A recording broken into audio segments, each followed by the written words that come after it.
Well, Governor Palin takes a very strong pro-life position. I can't really argue with it. Where we separate each other is that I would never allow myself to be a VP nominee under a man like John McCain. And she apparently would. How does she reconcile that? She appears to be an honorable and decent woman. I mean, what's she going to do when she's living in the vice president's mansion?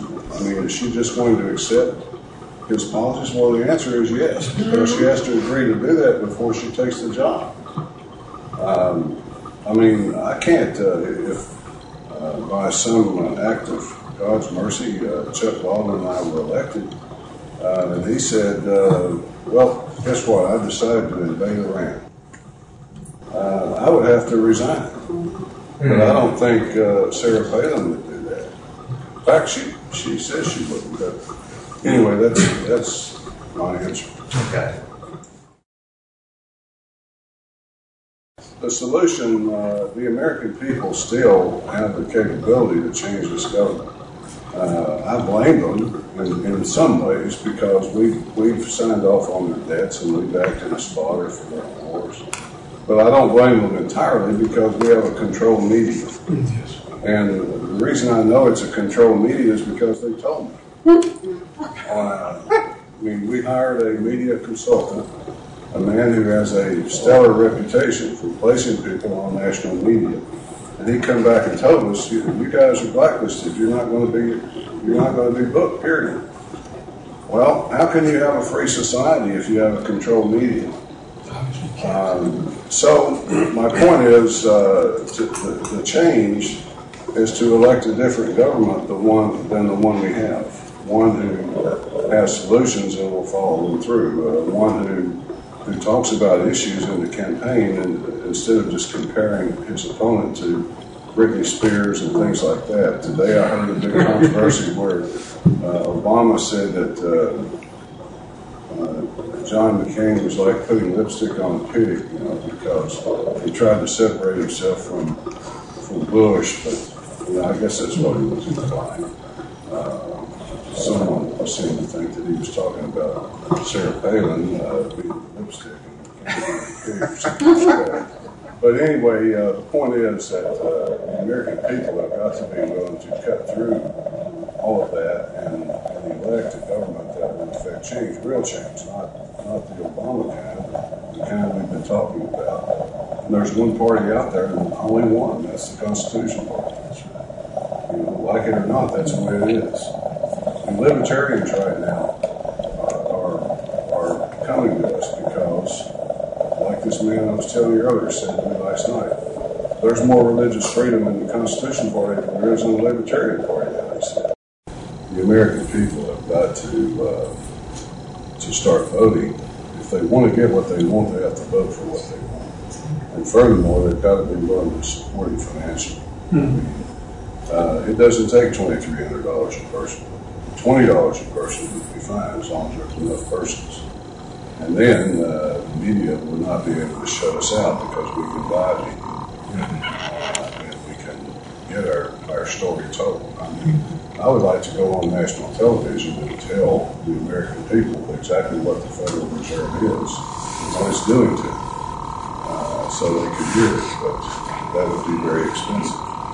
And one of the ways they close us out is by denying us access to funds. We're restricted to $2,300 a person, and since we have no national media, there simply aren't enough people out there who hear us to make a difference. Anyway, that's the answer to the solution. There's no Democratic or Republican solution, except Ron Paul, who's a believer Republican. I see something actually worse and more sinister than that. I mean, I agree with you about what happened with Freddie and Fannie. I don't think it's monetizing $5.3 trillion, though, because much of that money is tied up in real assets that could be liquidated or Doesn't have to be taken into the government's books as debt, but there are still hundreds of billions of dollars that does. But I think it's a decision by the federal government to choose hyperinflation rather than depression. Yes. Because to let those two companies go under would plunge the worldwide economy into depression. And they don't want to face that. And so they chose the other extreme, which is hyperinflation. It's coming. I mean, there's a catastrophe coming in the economy. It's unavoidable. But if we had a moral, honest, ethical leader like Chuck Baldwin, it could be held to a minimum because there are things that could be done with. But I fear for the country if we don't. What's going to come out on the other side of it? But hyperinflation, look at Weimar Germany in the early 30s, or Mexico in the early 90s, the Asian countries in the mid-90s, and see what happened. The thing is, in 1929, we had the Great Depression. You see all the films of men selling pencils on the street corner and apples for a nickel. That's when we had a cohesive country. Everybody stood together. But right now, we have 30 million illegals in this country. We have no real tie to it. It's like you go visit someplace, and if you go to Spain, you might live there a year, and you might even like Spain, but it's not yours. It's not in your heart. And that's the situation that we have here. And so it's a very fearful situation, but that's what I see coming. And out of all that chaos, I'm afraid, is going to come a new currency and a new social order, a very powerful, militaristic, fascist type of order for the common good.